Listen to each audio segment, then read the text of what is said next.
So I want to take a second to discuss some housing maintenance here. Housing, floater, flanged axle, whatever you got.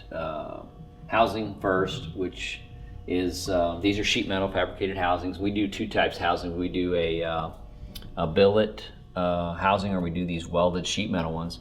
So the first thing we want to do in maintenance is check over the housing. Check it for cracks, check it for stresses, check it for oil leaks. If it's got an oil leak, address it. If it's the gasket, it might have a crack in it where it's dripping a little oil. That stuff needs to be looked at while there's a little downtime. So just like the rest of the chassis, this is a welded item and it needs some attention if it's got a crack in it or a stressor or something. So check the housing over first.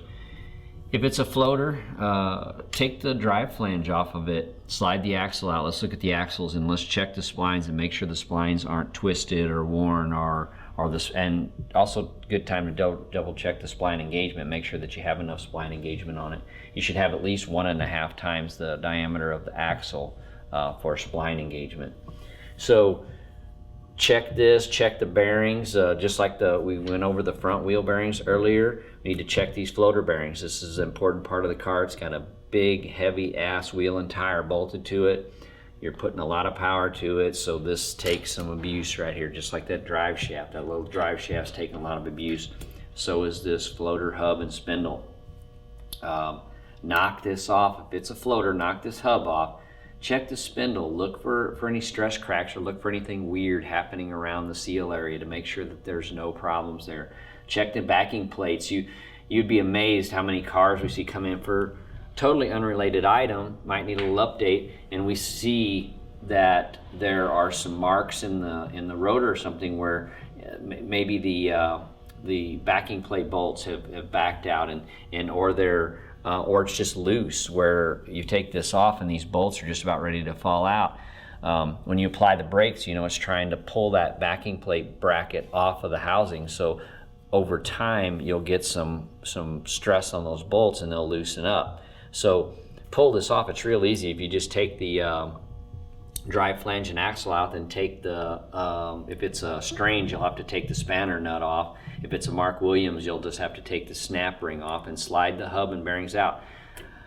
Mark Williams floaters have sealed bearings in them, so they're pretty low maintenance. The Strange ones have a tapered bearing, so they're just like the front wheel bearings. They need to be looked at. You need to inspect all the rollers in them, inspect the races, put a little grease on them when you put them back together. Brakes. Need to check the brakes. This is a steel rotor car. It's going to have the same type of pads that are on the front, only these are 4-piston calipers. Make sure that the rotors aren't wore real bad or there's any pulls in them from excessive heat, because if you got into a couple panic stops, you may have some metal transfer, some metal wear here from excessive brake pressure. Again, brake pads, cheap. Not having brake pads, not cheap, because you're going to end up in the sand, end up in somebody else's lane, end up on your roof. Make sure your brake pads are good and they're the right pad for the car. There are different types of pads out there. You need to understand what you have.